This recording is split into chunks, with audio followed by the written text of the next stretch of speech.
ভাই ওই ঘরে সব রেডি হয়ে গেছে, না গেলে কিন্তু বিশাল সমস্যা হয়ে যাবে। সাথী, তুমি একটু বুঝি দেখো না মা, আমি আর পাচ্ছি নি। ঠিক আছে আব্বা।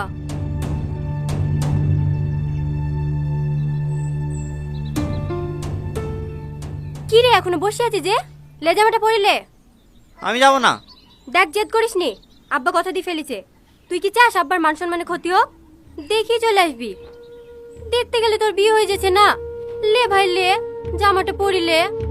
দেখো ভাবি, আমাকে জ্বালায় না, মেয়েদের উপর আমার কোনো বিশ্বাস নাই। তুই শুধু রীতিকেলেই পড়ে আছিস। কটা মেয়েকে দেখলি?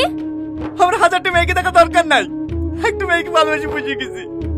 মেয়েটা কত খারাপ, এতদিন ধরে ভালোবাসি নাটক করি করি শেষ পর্যন্ত অন্য একটা ছেলের সাথে পালিয়ে গেল। ও পালাইনি, তোকে যেটা বলেছিল ভুল বলেছিল। আসল ঘটনা শুনলে তুই তো আরো বেশি ঘৃণা করবি।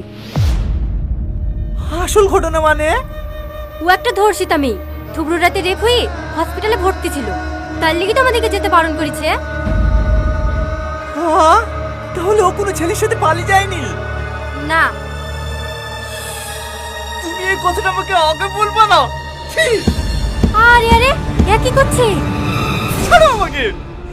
ভাবি, তোমরা আগে থেকে সব জানতি? হ্যাঁ, আমরা দুদিন বাদেই সব শুনেছি। তাও আমাকে জানাওনি।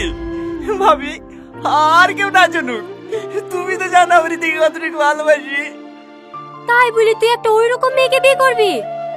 আচ্ছা ভাবি, তুমিও তো একটা মেয়ে, তোমার সাথে যদি এরকম ঘটনা ঘটে তাতে তোমার কি দোষ বলো? যাও ভাবি, তুমি আপা মাকে কি বলো, আমি আজকে রীতিকে বিয়ে করবো। কিন্তু তুমি যাবা না আমি যাবো? ঠিক আছে ঠিক আছে, আমি যাচ্ছি।